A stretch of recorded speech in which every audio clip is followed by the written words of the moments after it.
नमस्कार, Shekhawati today news में आप सभी का हार्दिक स्वागत है। मैं हूं विजय शर्मा। इस समय पूरे विश्व में कोरोना महामारी का प्रकोप फैला हुआ है। भारत में कोरोना की दूसरी लहर पहले से भी ज़्यादा खतरनाक है। हम इस बारे में बार बार लोगों से चर्चा करते रहते हैं। लोगों के मन में अनेक सवाल उठते हैं, मन में अनेक शंकाएं पैदा होती हैं। इन्हीं सभी के समाधान के लिए और लोगों को जागरूक करने के लिए नगर के विशिष्ट व्यक्तियों को हम आपसे रूबरू कराते रहते हैं। इसी श्रृंखला में आज हमारे साथ हैं रमेश जी जोशी। रमेश जी जोशी भारतीय जनता पार्टी के वरिष्ठ नेता हैं एवं पूर्व में रामगढ़ व्यापार मंडल के अध्यक्ष भी रह चुके हैं।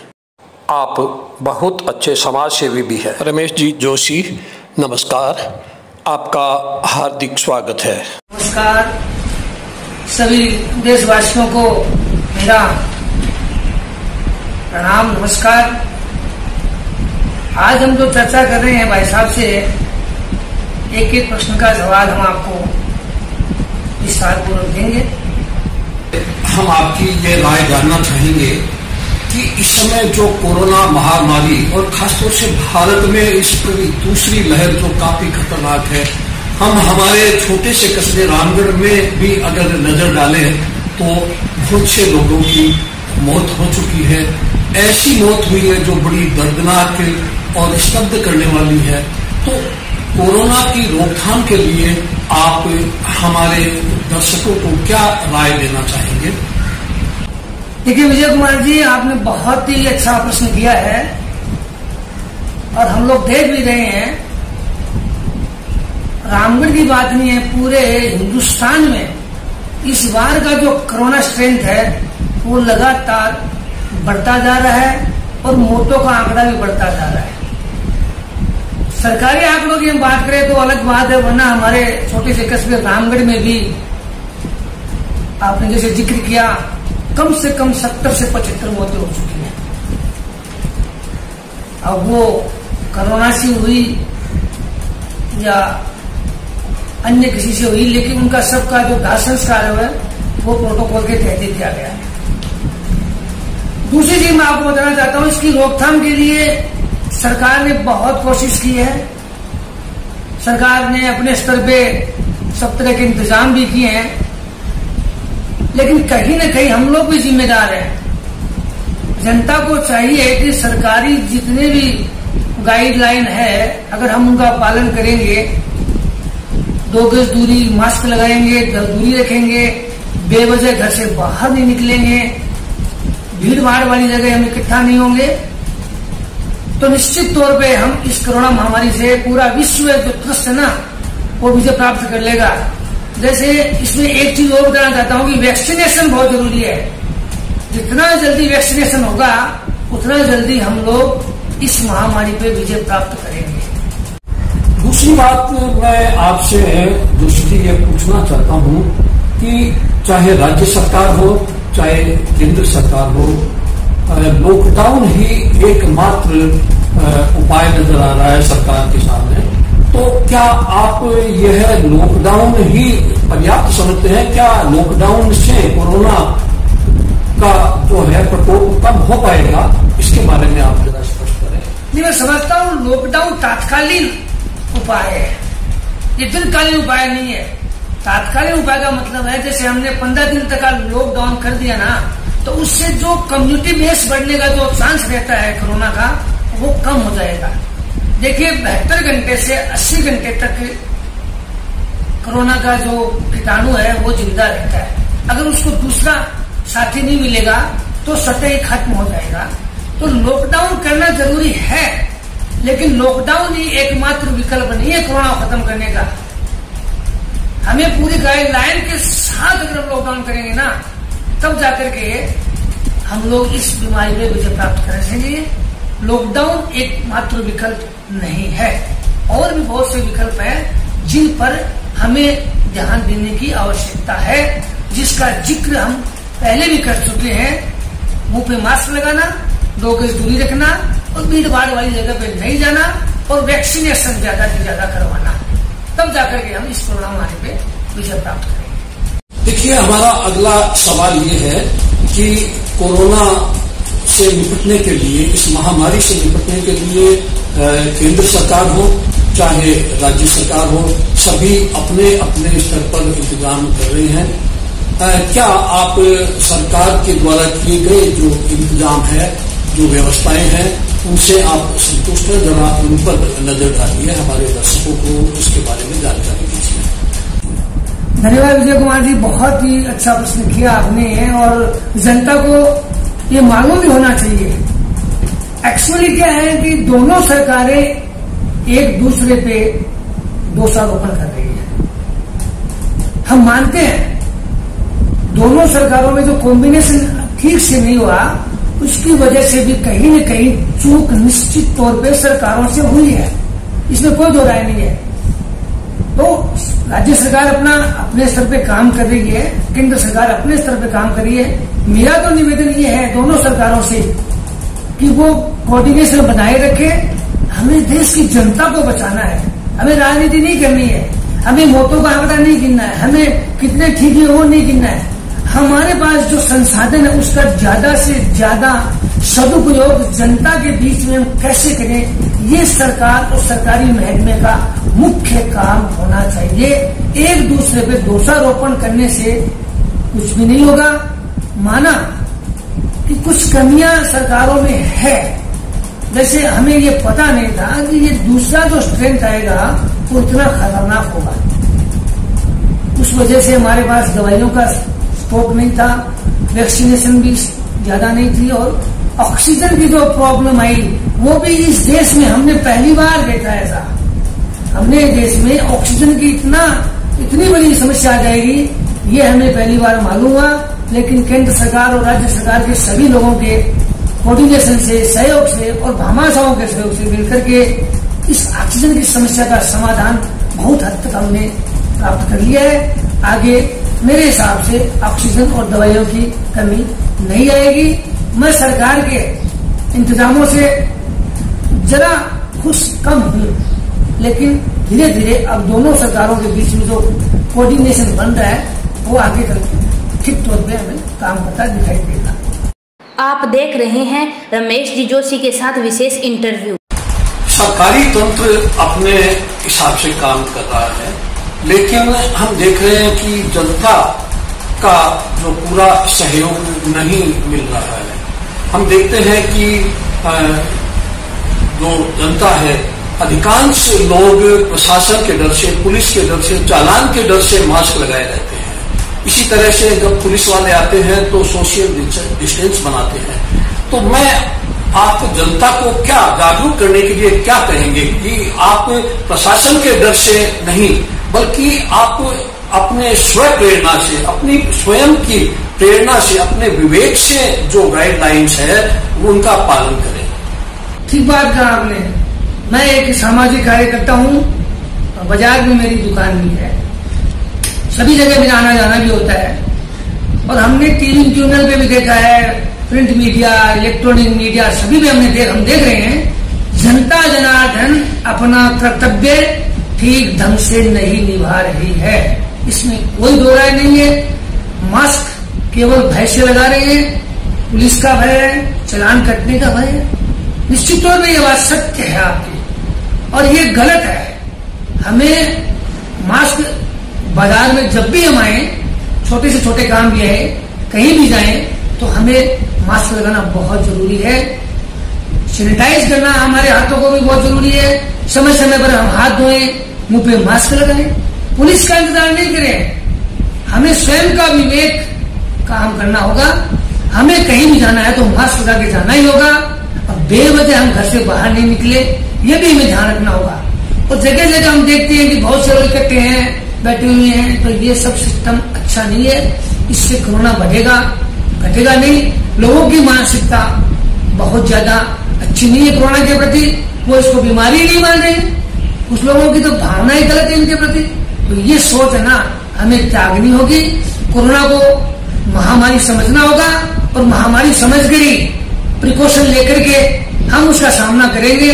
मेरी जनता जनार्दन से हाथ जोड़ के निवेदन है कि वो सरकारी गाइडलाइन का पालन निश्चित करे, अन्यथा ये बीमारी महामारी तो बन गई है और ज्यादा कैजुअलिटी होने लग जाएगी तो रुकने नहीं पाएगा। अतः मैं एक बार पुनः निवेदन करता हूं कि पूरी जनता, पूरा राष्ट्र जिसकी जनता है वो सरकारी गाइडलाइन का पालन करे और इसका अपना धर्म समझे।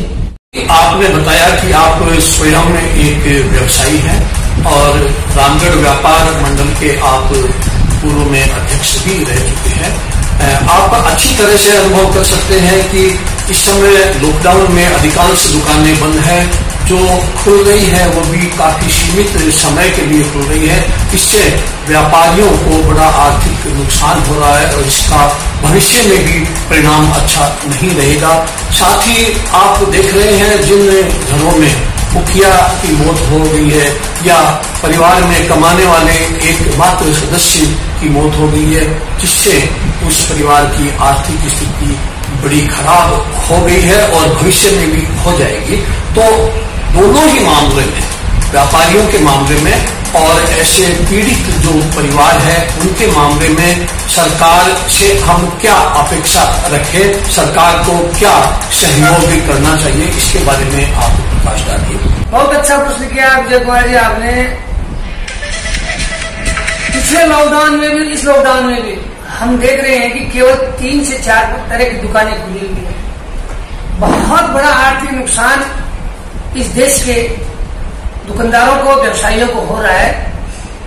मेरी सरकार से ये निवेदन है कि कम से कम, ज्यादा नहीं तो सरकारी महकमे की तरफ से ऐसी गाइडलाइन जारी की जाए जो दुकानदारों को, बिजली का बिल तो कम से कम आम जनता का माफ हो, दुकानदारों के लिए जो आर्थिक नुकसान, जैसे 1 महीने तक दुकान बंद रह गई तो कर्मचारियों का पैसा भी लग रहा है, बिजली का पैसा भी लग रहा है, खाने का पैसा भी लग रहा है। तो सरकार एक ऐसा योजना बनाए, इस योजना के तहत कम से कम दुकानदारों को वो पैसा तो मिलना ही चाहिए जो उनके कर्मचारियों की तनख्वाह और बिजली का बिल माफ। ये 2 चीजें दुकानदारों के लिए सरकारी योजना के अंदर उसकी प्रविष्टि होनी चाहिए, संज्ञान सरकार को लेना चाहिए।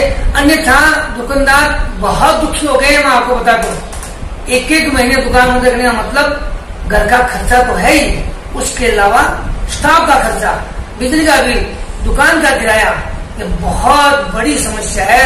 सरकार को तुरंत प्रभाव से योजना बना करके दुकानदारों के प्रति, व्यवसायियों के प्रति इस कार्य की क्रियान्वित करनी चाहिए। दूसरा सवाल आपने किया कि मुखिया अगर किसी घर का कोरोना महामारी से खत्म हो चुका है, निश्चित तौर पे ये बहुत बड़ी घटना होती है। वो एक व्यक्ति नहीं जाता है, उस व्यक्ति के साथ उसका पूरा परिवार उजड़ जाता है, उसका संसार उजड़ जाता है, उनके बच्चे अनाथ हो जाते हैं। ऐसी परिस्थिति में सरकारी योजना अत्यंत आवश्यक है, जिसके तहत बच्चों की पढ़ाई निःशुल्क होनी चाहिए 18 वर्ष तक, और 18 वर्ष के बाद में या तो वो बच्चा नौकरी करना चाहे तो सरकार को नौकरी का प्रावधान करना चाहिए। अगर नौकरी नहीं करना चाहता है और व्यवसाय करना चाहता है तो उसे 10 से 20 लाख तक का बिना ब्याज का लोन देना चाहिए। और अगर बच्चा आगे बढ़िया पढ़ाई करना चाहता है तो शिक्षा का जो लोन है वो ज्यादा से ज्यादा उस बच्चे को बिना ब्याज के देना चाहिए। उसे ऐसा लगना चाहिए कि मेरे पिताजी चले गए लेकिन सरकार का सर पे हाथ मेरे साए की तरह रखा हुआ है, मुझे कोई डर नहीं है। तो सरकार को ऐसी योजना बना करके उस परिवार को इस कठिन परिस्थिति से निकालने की योजना लानी चाहिए कि वो बच्चा परेशान नहीं हो, भटके नहीं, और सरकारी उसका तुरंत प्रभाव से उसका बीपीएल कार्ड बनाना चाहिए ताकि बीपीएल की योजना उसको मिले, और भी एकमुश्त रकम देकर के ऐसे परिवारों को सरकार को सांत्वना देनी चाहिए ताकि वो परिवार बिखरे नहीं, टूटे नहीं, आगे बढ़ता रहे, निरंतर बढ़ता रहे। जो कोरोना पॉजिटिव आ रहे हैं, भले ही वे मामूली लक्षण या बिना लक्षण वाले हों, हमारे समाज में एक ऐसी धारणा बनती जा रही है कि कोरोना पॉजिटिव आने वालों को हम या तो बहुत बड़ा दोषी समझते हैं, अपराधी समझते हैं या अछूत समझने लगते हैं। इसी वजह से जो कोरोना पॉजिटिव आ रहे हैं उनके मन में भी एक भय व्याप्त हो रहा है और वो ये स्वयं को निर्दोष साबित करने के लिए खुले बाजार में घूमते हैं। इससे जो है संक्रमण और अधिक फैलता है। जो कोरोना पॉजिटिव आए हैं उनको घर में ही आइसोलेट किया जाता है। आप उनको क्या संदेश देना चाहते हैं ताकि संक्रमण और अधिक ना फैल पाए? बहुत अच्छा प्रतिक्रिया कुमार जी आपने। सर्वप्रथम तो मैं आपको बता देना चाहता हूं कि ये जो महामारी है वास्तव में ये एक दूसरे से जुड़ी हुई है। पहली बात तो हमें ऐसा काम करना चाहिए कि हम कोरोना पॉजिटिव हो ही नहीं, बिना मतलब घर से नहीं निकले और घर से निकले तो मुंह पे मास्क लगा के निकले। लेकिन फिर भी अगर हम पॉजिटिव आ गए हैं किसी न किसी कारणवश तो घबराने की कोई आवश्यकता नहीं है। सरकार द्वारा जो 7-8 दवाइयां हैं उन दवाइयों का विधिवत तरीके से सेवन करें और अपने घर में ईमानदारी से राष्ट्र धर्म मानते हुए 14 दिन के लिए एक कमरे में आइसोलेट हो जाए। अपना खाना, अपना नहाना, टॉयलेट अपना निजी तरह से काम में ले, बाहर नहीं आए। देखिए ये आप अगर इसको छोटे में लेंगे ना तो आप तो जरूर ठीक हो जाएंगे, लेकिन आप अगर कोरोना संक्रमित बाहर है या आपके घर में बूढ़ी माँ बाप बच्चे हैं जिनकी इम्यूनिटी पावर कमजोर होती है उनके आप संपर्क में आ जाओगे ना तो उनको ठीक होना बड़ा मुश्किल हो जाएगा। इसलिए आपको प्रिकॉशन भी लेना है, साथ साथ अगर गंभीर भी अगर लक्षण हो गए हैं तो हमें आत्मबल रखना होगा। हमारे कहावत है मन के जीते हार है, मन के जीते हार जीत। तो हमें कॉन्फिडेंस बनाए रखना है। कोरोना महामारी जरूर है लेकिन अगर हम कॉन्फिडेंस से पॉजिटिवली सोचेंगे कि कोरोना बीमारी नहीं है, मैं दवाई लूंगा ठीक हो जाऊंगा, भारत सरकार द्वारा जो दवाइयां दी जा रही है उनका सेवन करूंगा, अच्छा खाना खाऊंगा, अच्छी किताबें पढ़ूंगा, अच्छा टीवी सीरियल दूंगा, नेगेटिविटी बात पॉजिटिव मेरे शरीर में प्रवेश नहीं होने दूंगा। और मैं एक बात और बताना चाहता हूँ कि जो व्यक्ति पॉजिटिव आ जाता है तो उनके सगे संबंधी से भयभीत हो जाते हैं, उनको फोन पे फोन करते हैं भैया ऐसा है, ऐसा नहीं होना चाहिए। सगे संबंधियों की भी एक कर्तव्य बनता है कि अगर कोई व्यक्ति उसका पॉजिटिव आ गया है तो फोन करके उनको दिलासा दे, उनको कॉन्फिडेंस बनाए। ये नहीं दे कि भैया ध्यान रखना वरना ऐसा हो जाएगा, ऐसा नहीं होना चाहिए।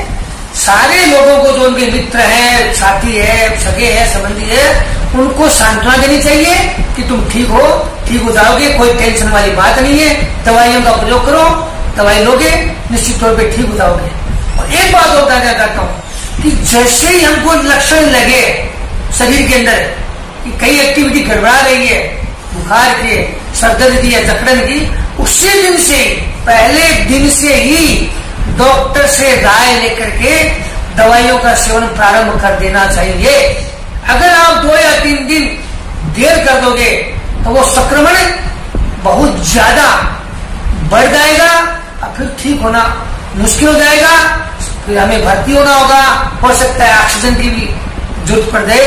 इसलिए मेरा हाथ जोड़ के निवेदन है, शहरों में, देहातों में, गांव में, ढाणियों में, जहां भी कोई व्यक्ति पहले दिन ही अगर असहज महसूस करे तो तुरंत डॉक्टर से राय लेकर के इन दवाइयों का सेवन कर देना चाहिए ताकि आप स्वयं भी ठीक हो जाओगे और परिवार के किसी व्यक्ति को ये संक्रमण नहीं लगेगा। बहुत बहुत धन्यवाद रमेश जी जोशी। अंत में आप हमारे दर्शकों को और देशवासियों को क्या संदेश देना चाहते हैं? मेरा हाथ जोड़ के निवेदन है, देशवासियों सरकार का सहयोग करो, सरकारी नियमों का पालन करो। मैं बार बार पुनः कह रहा हूं, वैक्सीनेशन ज्यादा से ज्यादा लोग करवाएं। वैक्सीनेशन ही एकमात्र ऐसा साधन है जो इस बीमारी से पार पा सकेगा।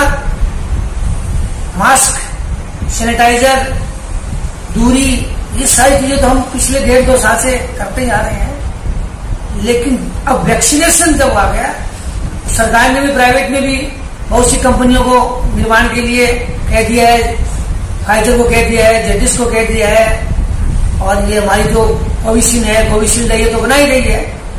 तो हमें सरकार को भी चाहिए कि ज्यादा से ज्यादा वैक्सीनेशन उपलब्ध कराएं और सब मिलकर के हम वैक्सीनेशन लें ताकि इस बीमारी से हम निजात पाए। धन्यवाद। जय हिंद, जय भारत।